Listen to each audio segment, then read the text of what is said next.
Alors aujourd'hui je vous fais une vidéo sur What's in my bag. Alors qu'est-ce qu'il y a dans mon sac ou ma sacoche, tout dépendant. En fait ça m'amusait de regarder les vidéos des filles qui faisaient ça. Et je me suis dit, en fait il y a toute une histoire dans une sacoche. En tout cas pour moi c'est le cas. Ma sacoche est vraiment révélatrice de ce qui se passe dans ma vie au moment où j'ai cette sacoche là. Et j'ai beaucoup d'éléments d'histoire dans ma sacoche. Donc voilà, je me suis dit pourquoi pas faire un What's in my bag, puis en même temps ça va me permettre de vous parler un peu de moi, puis de vous parler de ce que je fais finalement. Alors je vais commencer maintenant, un peu comme dans toutes mes vidéos, je vais prendre les éléments au hasard. Tout d'abord, dans mon sac, j'ai évidemment mes clés. Alors tout le monde a un trousseau de clés, en tout cas j'imagine, tous ceux qui ont des autos ou qui habitent dans des appartements ou des maisons. Alors pour ma part, c'est un trousseau de clés bien simple, je crois que j'ai eu ça dans un paquet cadeau, voilà. Et l'élément le plus important sur mon trousseau de clés, c'est la médaille de mon chien. Alors la première médaille de mon chien, je vais toujours la garder. Alors vous pouvez voir que c'est Mousseline, son petit nom. Et voilà, donc j'ai toujours la garder avec moi. C'est comme si j'avais un peu avec moi. Et comme mon chien, c'est l'amour de ma vie. Voilà, j'aime bien avoir sa médaille. D'ailleurs, je crois qu'on peut l'entendre japper un peu. Mais bon, c'est un chien. Ensuite, j'ai un petit ourson ici, il manque une patte. Alors l'été dernier, je suis partie en Floride et puis j'ai ramené un petit ourson comme ça.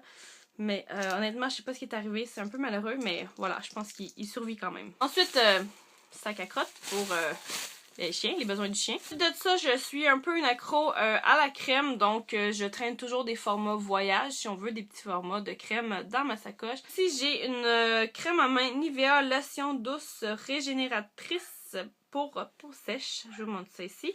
Et j'ai une Neutrogena, une crème à main finalement Neutrogena.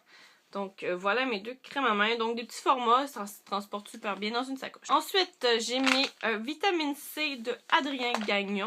Alors ici des petites vitamines C croquables, donc je trouve ça hyper pratique parce qu'on n'a pas toujours de l'eau à portée de main et en fait c'est un super de bon apport supplémentaire finalement, c'est une source d'antioxydants et si vous voulez que je vous en parle un peu finalement, c'est bon pour le maintien d'une bonne santé, très général.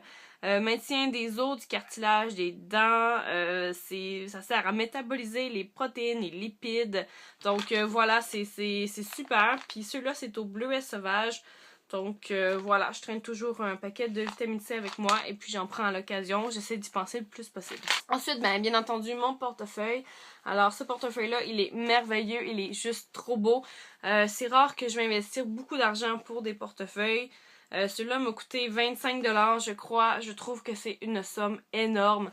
Mais je l'ai pris dans une boutique de sport et c'est la compagnie RVCA, donc voilà, juste ici.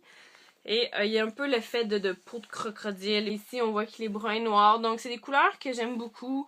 C'est des designs qui sont très simples. J'aime ça. Puis, bon, voilà, quoi, des cartes. C'est toujours des cartes. Alors, comme la plupart d'entre nous aussi, j'ai un paquet de Kleenex vides. Oui, voilà. Et tous les Kleenex qui sont à côté, éparpillés dans ma sacoche. Je vais vous épargner un peu le déluge.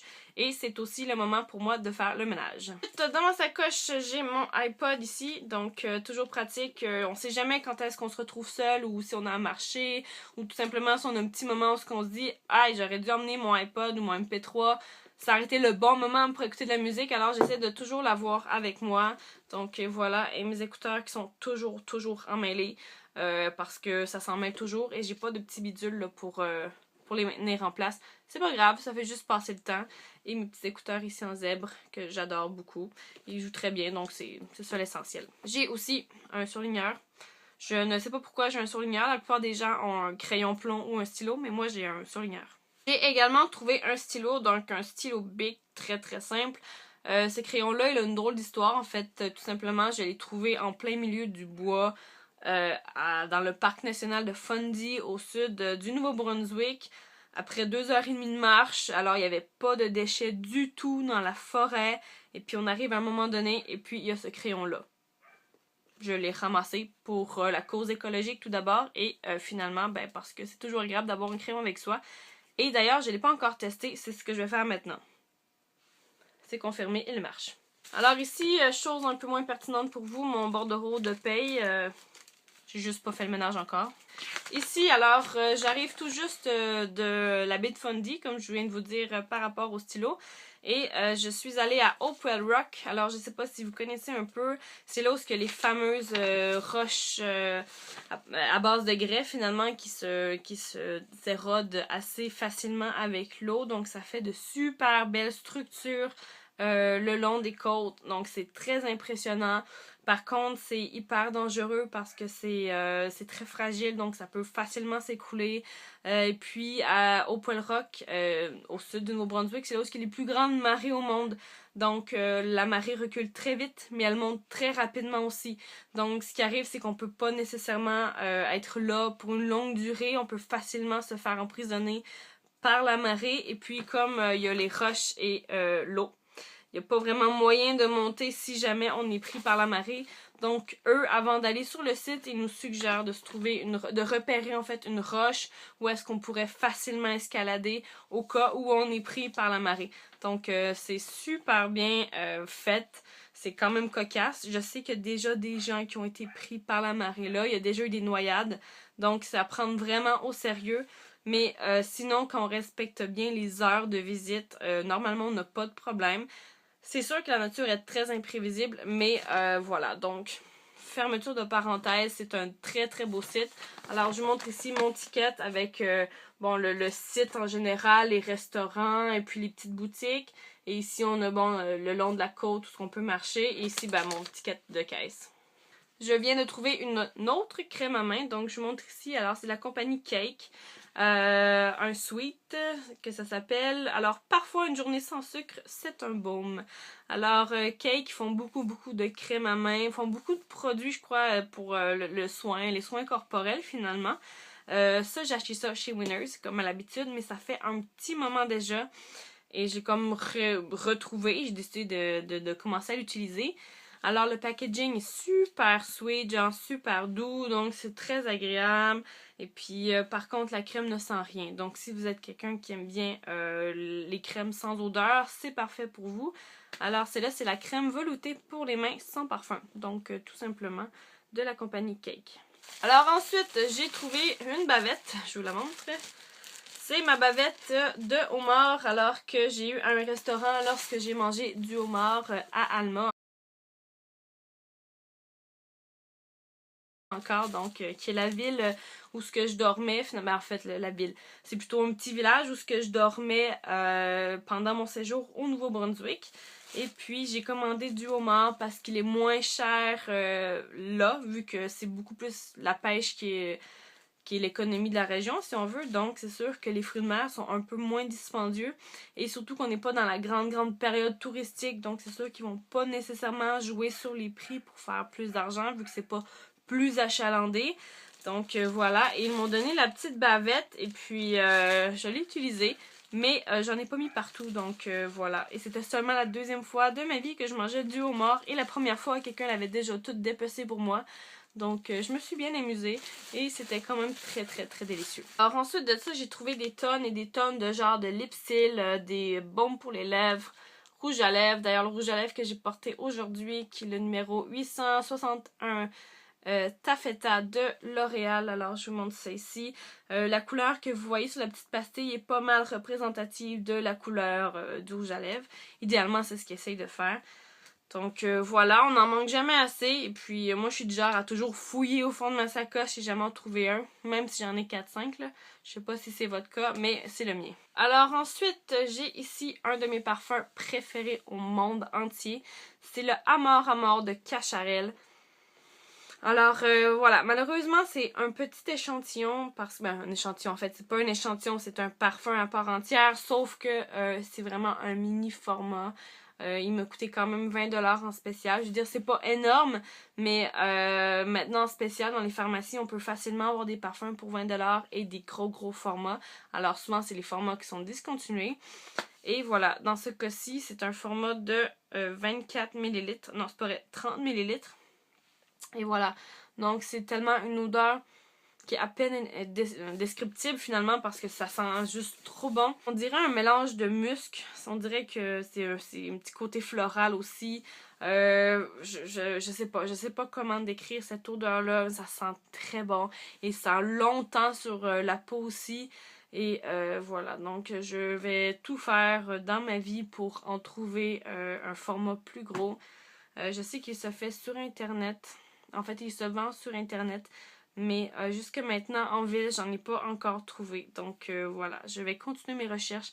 Mais honnêtement, si vous avez la chance d'aller pouvoir juste le sentir, là, faites-le. Alors ensuite de ça, j'ai une capsule de bière ici. Alors c'est la Pump House. Voilà, Pump House.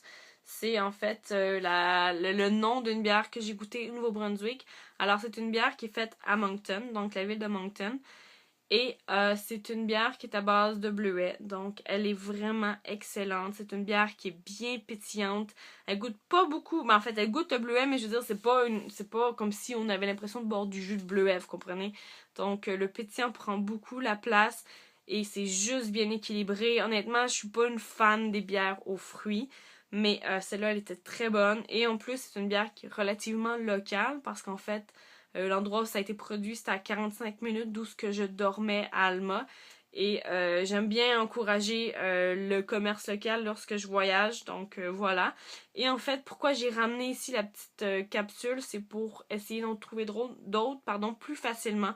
Donc avec ça, ben je peux par exemple faire des recherches ou montrer aux gens s'ils connaissent la bière et à ce moment-là trouver la bière plus facilement. Ensuite de ça, je sais pas si c'est légal, j'imagine, sinon on va éviter de diffuser l'information.